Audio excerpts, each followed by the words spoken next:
And it's a car lover's paradise. The New York International Auto Show opens its doors to the public tomorrow. I was there yesterday. It was incredible. Yeah, they're getting a lot of attention, especially on the self-driving cars, as well as software to make cars safer. And we're joined now by CNET Editor-at-Large Tim Stevens. Thanks for being here.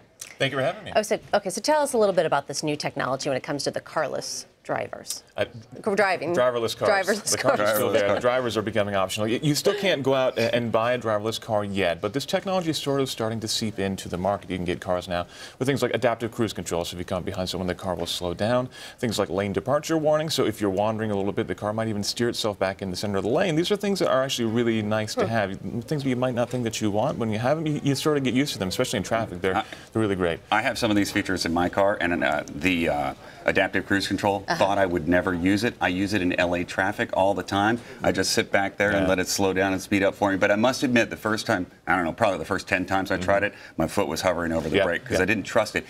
My car also has automatic braking, which is also kind of nice when you're in traffic. If you're distracted changing the radio, it beeps at you first. If you don't hit the brake in a half a second, it brakes for you. Right, and the beautiful thing is that this is the sort of technology that autonomous driving is going to be built upon. So it's not the sort of thing that people thought maybe to wake up one day and suddenly every car is going to be driving itself. It's going to be more of a gradual thing. That these technologies are getting more and more comprehensive, and so eventually these cars will be able to drive themselves, but it's going to be a very gradual transition. And we did see a car that drove itself here from California.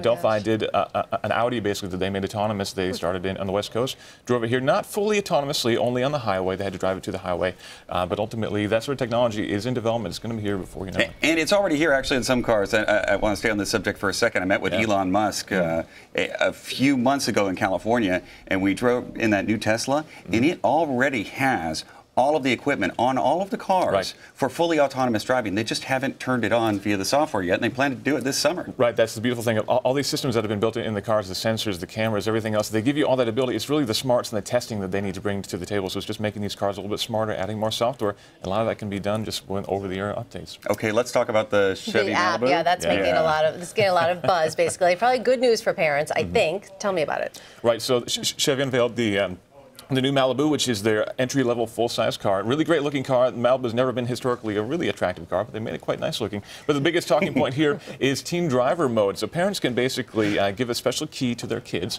and this will monitor the kids, and the parents will get wireless updates on how the kids are driving, how fast they're going, how hard they're accelerating. It'll even give them metrics like how often they're using the lane departure warning. So you can basically get an idea whether your kids are paying attention behind the wheel. Is there another key available that they can go in and use that? So if you don't want all of that recorded? There is the parents can use their driver's key if they want to. Yeah. So the parents, they don't get any reporting. Although maybe the kids might be able to switch it, and that'd be kind of interesting. You do a bit of a parent trap situation. You know, there were a lot of things to see at the auto show. What was your favorite? The Lincoln Continental, certainly a very nice looking car for sure. I got a chance to sit in the back seat of that thing. Basically inspired by private jets. You can sit and relax and recline, and the little table pops up. Also, the new McLaren 570S. This is going to be their more attainable supercar. Still go 204 miles an hour, but they put cup holders in this one, so it'll be a little bit more comfortable to drive. Your coffee will just slosh around at 200. A little bit, I think so.